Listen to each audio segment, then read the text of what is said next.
Alright guys, continuing with his Vkar Bison. This is part 2.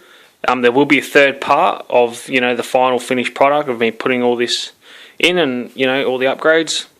But I'll show you what I've done now. I have done a little bit of work to it. So this is a brand new chassis that's in there now, and I did decide to upgrade the steering servo here.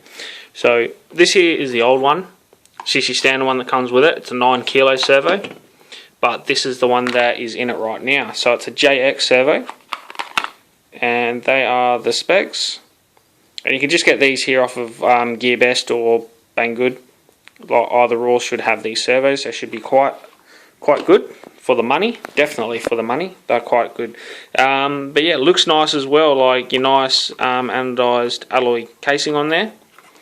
So yeah, I'm happy with that. Definitely with the way it looks. So we'll see how it performs. And yeah, so I will turn this over and I'll show you a few other things. So I haven't put on this plastic cover here yet because first thing I'll be doing, the next thing I'll be doing is putting the motor in and that brand new pinion in order to sit the gear mesh before I put that on. So that's that. But with this here is the main reason why we're doing all this, is this here. So it stops the chassis from cracking, because if you've got one of these, you probably know there's a problem with the chassis always cracking. But if you get one of these Bisons now, I'm pretty sure, like a brand new one, they already come with this. But if you don't have one, I suggest you probably get one, especially if you're bashing. So with these here, this here is the front bumper that I've got on it. It's a T-Bone Racing bumper, and I recommend you get one of these too. They're awesome. Yeah, it's designed specifically for this car. And since she's had this on, a couple of times before that bumper, she has broken. Everyone knows about these here. These are hinge pins here. These little plastic bushings on either side, and the pins that the pins sit in, and they end up ripping and tearing out, and you get a lot of breakages like that. But since she's had this bumper on, that hasn't happened. So there must be something to that. So it's obviously protecting it in a way. Yeah, so that's great. Anyway, so I've got to change this. As you can see, this here attaches with those 3 holes there, right? So there's only 2, and I've marked out where I need to drill the 3rd hole.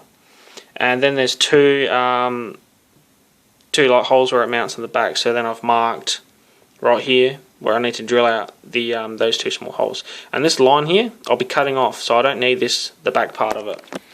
It just doesn't, it doesn't utilise these holes for this. You don't need them anymore, because when you mount it through these holes, they use these spaces underneath to sit in there. But yeah, you just don't need that anymore, so I'm going to be changing that. I'll be cutting it off, drilling a couple of holes, and setting it all up that way. So that's the way I've decided to go. And it'll look like something like that underneath. So it'll look pretty good. Yeah, so yeah, the 3rd part, obviously I'll be completing the whole thing, so that includes going in, putting the Wheelie Bar Mounts on, because she clearly snapped hers off right there. So there's new ones there. The brand new pinion gear will be going in, and I will be upgrading the shocks as well.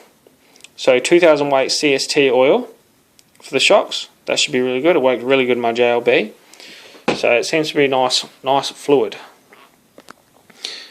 But yeah, that's all I've got for you at the moment.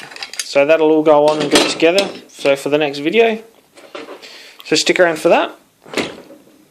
And happy days, and you get to see the end results. Alright, thanks for watching.